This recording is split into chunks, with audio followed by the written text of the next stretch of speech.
first video on the Psalms, I looked at a basic introduction to the Psalms, why they were written, how they were written in Hebrew, how it's difficult to translate them into our modern language. What I'd like to do now is talk about a particular type of Psalm. I'm going to start out with the idea of the wisdom Psalm. Now in Israel, wisdom was to know how to live the good life. Originally, it was simply folk sayings, much as Benjamin Franklin gave us in Poor Richard's Almanac. Remember, a stitch in time saves 9, early to bed, early to rise, makes a man healthy, wealthy, and wise. If you look in the book of Proverbs, you'll find many of those sayings. But then eventually, it came to be understood as the wisdom of God, knowing how to serve God, how to be a godly person upon the earth. And many of the Psalms were written in that form, giving us basic knowledge about how to live as a good person. Now remember, they were written for a Jewish audience, but they're very applicable to our Christian ethos even today. I'm going to start out with Psalm 1. Psalm 1 is put together with Psalm 2 at the beginning of the book of 150 Psalms. There is a purpose for that, and we'll see it when we deal with Psalm 2, when we deal with Messianic Psalms. Psalm 1 is a wisdom psalm. It was probably written around the time of the exile, and we know that because it uses the image of a tree planted by running water. Remember, that was a favorite image of the prophet Jeremiah, who prophesied just before it at the beginning of the Babylonian exile. Psalm 1 begins, "Happy the man who follows not the counsel of the wicked, nor lingers in the way of sinners, nor sits in the company of scoffers." Notice the parallelism. The man does not follow the counsel of the wicked. You're passing by and they give you a suggestion, why don't you go rob a bank? So you run off and rob a bank. Happy, or as we might translate it, blessed, is the man, the person who doesn't do that, who doesn't linger in the way of sinners. You're passing by, they say, let's rob a bank. You stand by for 10 minutes and talk it out. Blessed are you if you don't do that. And you don't sit in the company of scoffers. Notice how even in this parallelism, the term used for the negativity, the wicked, the sinners, the scoffers, the scorners, has become stronger. You don't sit down with them. You don't make plans. You are blessed if you don't do any of these things. But you delight in the law of the Lord, and you meditate on it day and night. First of all, you delight in the law of the Lord. The law of the Lord is not a series of instructions. It's the will of God. And the Jewish people thought themselves blessed because God told them exactly what they were supposed to do. In the ancient civilizations, many peoples lived a life of terror. They were never quite sure when the gods might punish them for doing something. If, for example, in Babylon, it was sinful to see a black cat, to walk under a ladder, to spill salt within a house. We would call that superstition today. In Babylon, it was considered a sin against the God. And you could commit sins not even knowing that it was a sin. Whatever offended the gods, you got in trouble. Why did they think that way? Because so many bad things happened unannounced. Illnesses, heart attacks, floods, earthquakes. They must be punishments for something. So the people constantly lived in terror. The Jewish people had the law, the will of God. They knew how to do what God wanted, and that filled them with a sense of peace. They meditated on it day and night. Notice the parallelism, the two extremes, day and night, so there never was a time that they weren't meditating on it. He is like a tree planted by running water that yields its fruit in due season, whose leaves never fade. The good person will bear fruit. Not so the wicked, not so. They're like winnowed chaff. Now, we live in a modern society with huge industrial farming, huge reapers, etc. Most of us aren't familiar with the idea of chaff. I visited many countries where it's more primitive, and when they harvest the grain, when they harvest beans, they let it dry out a bit and wait for a very windy day. Then they hit that grain or those beans with either sticks or a shovel and toss it up into the air. And the very thin covering of it, which is now dry, will just float away. That's what the wicked are like. The wicked have no standing. When the judgment comes, they can't even stand before God. This wisdom psalm tells us that if we live the good life, then we will have a standing before God. We don't have to be afraid. But if we choose wickedness, then we have no standing whatsoever. That doesn't seem to match what we see in everyday life.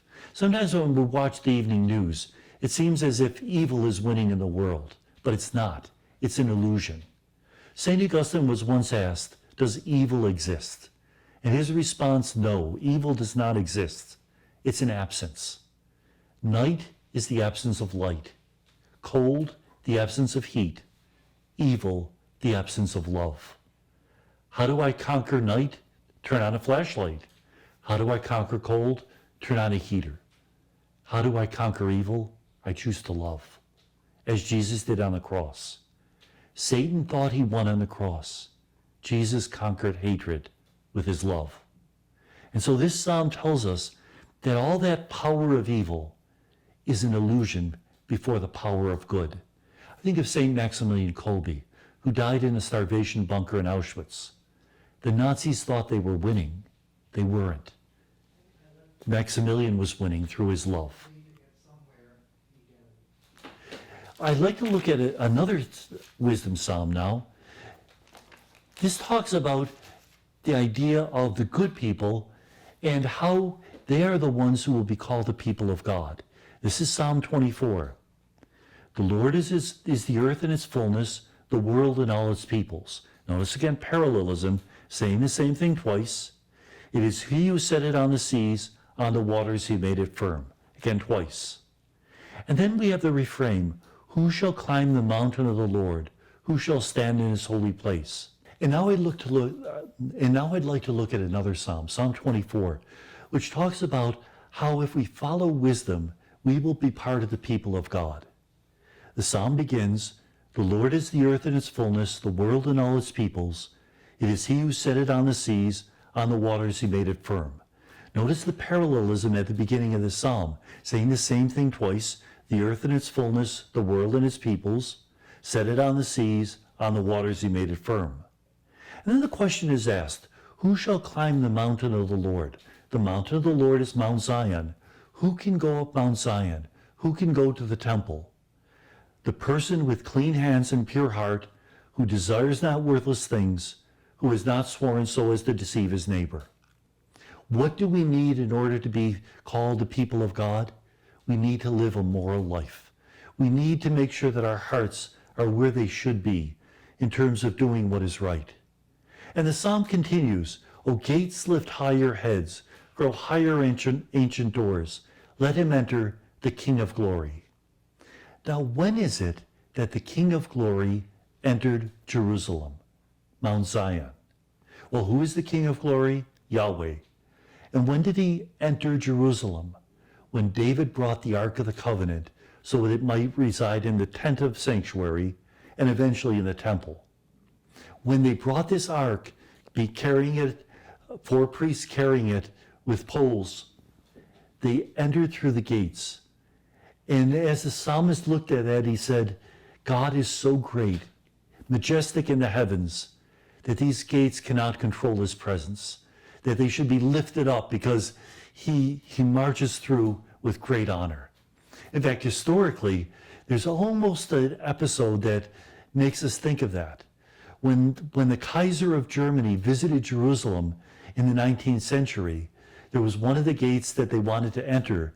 It was too small for him to enter on horseback, so they had to open up the gates so the King of Germany could enter.